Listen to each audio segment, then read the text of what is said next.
Pinas kasama ang pangunahing kalyado nito na Estados Unidos, Japan at Canada nito lamang linggo sa West Philippine Sea. Ito ang pangalawang bisis na nagkaroon naman ng multi-maritime cooperative activity ngayong taon. At ayon pa dito, noong Hunyo 16, 2024, isang barko ng Japan sa Maritime Self-Defense Force ang kasama ang mga katapat mula sa Philippine Navy, US Navy at Royal Canadian Navy na nagpapatibay ng kanilang pangako na palakasin umano ang pangrehiyon at international na cooperation bilang suporta sa isang libre at bukas na Indo-Pacific sa panahon umano ng multi-maritime cooperative activity sa South China Sea. At ayon pa sa nakalat nating impormasyon, ang mga ganitong aktibidad umano ng apat na bansa na mga kalyado umano ng Pilipinas ay para hadlangan ang patuloy na pagiging agresibo umano ng China dyan sa West Philippine Sea. Lalo na umano ngayon, may bagong batas na ipinatupad umano ang China na trespasser at na magtitin na 60 na araw sa mga dayuhan umano na maglagpas sa kanilang mga teritoryo. Subalit, ang sinasabi umano ng China na teritoryo ay ang Scarborough Shoal na pilit umano inaangkin ng China kahit yan ay isa sa mga teritoryo na pag-aari ng Pilipinas. At ayon pa sa balita, ang mga maritime activities umano sa West Philippine Sea kasama ang Pilipinas, Japan at Estados Unidos at Canada ay nagpapakita ng pagsama-sama ng mga bansa na ito upang palakasin ang regional na security at cooperation. At ayon pa dito, ang Pilipinas at Japan ay nagsasagawa ng maritime cooperative exercise na naglalayon ng palakasin ang ugnayan at mutual cooperation. Ang mga aktibidad na ito ay nakatuon sa pagpapanatili ng kapayapaan at kaayusan sa Indo-Pacific region na nagpapakita ng matibay na pagkakaibigan sa pagitan ng ng Philippine Navy at Japan Maritime Self-Defense Force.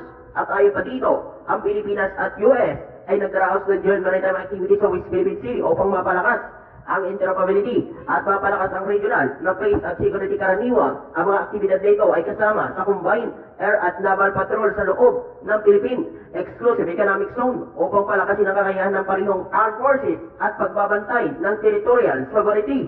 At ayon pa dito, ang paglahok ng mga bansang ito sa joint maritime activity ay nagpapakita ng commitment sa multilateral cooperation na nagpapakita ng isang interes sa pagpapanatili ng katiwasan at seguridad sa Indo-Pacific region. Ang Pilipinas at Japan, US at Canada ay nakikilahok sa iba't ibang multilateral maritime activities sa West Philippine Sea upang palakasin ang partnership, mapalakas ang interoperability at mag-ambag sa regional security at stability. At ayon pa sa nakalat nating impormasyon, sa pamamagitan ng mga joint maritime exercise ay nagkakaroon ng mas malalim na ugnayan at cooperation ang Pilipinas at iba pang mga bansa tulad ng Japan, US at Canada.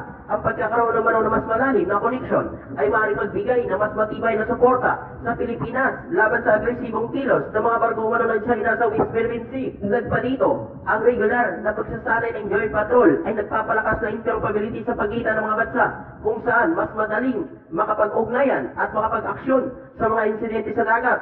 Ito'y maaaring maging hadlang sa potensyal na agresibong hakbang ng ibang bansa sa West Philippine Sea. At ayon pa sa nakalat nating impormasyon, ang Mutual Defense Treaty ng Pilipinas at Estados Unidos, magkakabisa lang ito kapag merong nasawi na tauhan ng Pilipinas yan sa West Philippine Sea. Yan lang daw gagawa ng aksyon at tutulong ang Amerika sa Pilipinas dahil yan ang pinagkasunduan ng Pilipinas at Estados Unidos. Yan ang Mutual Defense Treaty na pinagkasunduan ng dalawang bansa. At ayon pa dito, sa pamamagitan ng pagtutulungan ng iba't ibang bansa sa Pilipinas sa pagpapatrolya at pagpapanatili ng seguridad sa West Philippine Sea, lumalakas ang posisyon ng Pilipinas laban sa anumang paglabag sa kanilang teritoryo. Ito ay nagpapadama sa China at iba pang bansa na may mga kalyado ang Pilipinas handang tumulong sa pagprotekta sa kanilang karapatan. Sa pamamagitan ng multi-maritime activities na ito, lumalakas ang diplomatikong posisyon ng Pilipinas sa pandaigdigang komunidad. Ito ay nagpapakita ng determinasyon ng bansa na ipagtanggol ang kanilang soberanya at territorial na karapatan sa West Philippine Sea. Ang paglahok ng Pilipinas sa mga multi-maritime activities kasama ang ibang bansa ay magbibigay ng mga oportunidad upang mapalakas ang kanilang kakayahan sa pagtugon sa agresibo ng mga barko ng China sa West Philippine Sea na nagpapakita ng kolektibong suporta para sa regional na security stability. At ayon pa dito, ang Pilipinas ay may layunin mapanatili ang soberanya at seguridad sa West Philippine Sea upang makipag-ugnayan at magkaroon ng mas malalim na ugnayan sa iba't ibang bansa upang mapalakas ang kakayahan sa maritime security. Ang Japan ay naglalayon mapanatili ang kapayapaan at kaayusan sa Indo-Pacific region, palakasin ang ugnayan at cooperation sa iba't ibang bansa sa rehiyon upang mapanatili ang regional na stability.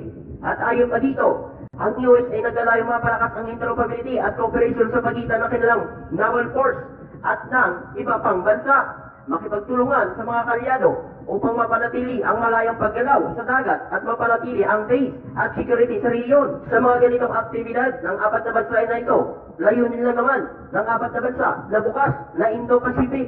Subalit ang China ay napakakahamad sa mga teritoryo na pag-aari nito kahit hindi nila teritoryo ay pilit itong inaangkin.